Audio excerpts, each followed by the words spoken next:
अस्सलामुअलैकुम दोस्तों, welcome back to our channel find Urdu. आज का टॉपिक है बहुत इम्पोर्टेंट और इंटरेस्टिंग, एग्जीक्यूशन का मतलब उर्दू में और इसके साथ कुछ एग्जांपल्स भी। तो पहले समझते हैं एग्जीक्यूशन का मतलब उर्दू में क्या होता है। दोस्तों, एग्जीक्यूशन का असल मतलब है असली अमल या अमल में लाना, जैसे किसी प्लान को अमल में लाने का तरीका। मान लो आपने कोई बिजनेस प्लान बनाया है और अब उसको अमल में लाने का वक्त आया है। अगर आपने उस प्लान को इफेक्टिवली इम्प्लीमेंट किया तो आपने उसके एग्जीक्यूशन में कामयाबी हासिल की। अब आते हैं एग्जाम्पल्स की तरफ।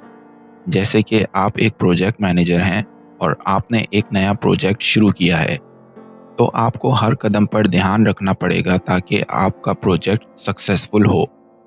यहाँ एग्जीक्यूशन का मतलब है हर फेज को इफेक्टिवली कंप्लीट करना। So in English you can say the success of the project depend on the effective execution of each phase।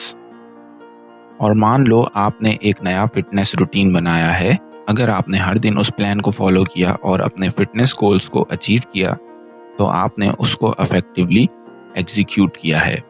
In English you could say the key to achieving my fitness goals was the consistent execution of my daily routine. तो दोस्तों, आपने देखा execution क्या होता है और कैसे हम इसको अपनी डेली लाइफ में अप्लाई कर सकते हैं। अगर आपको ये वीडियो पसंद आया हो तो लाइक करें, शेयर करें और हमारे चैनल को सब्सक्राइब करें। मिलते हैं अगली वीडियो में, तब तक के लिए खुदा हाफिज।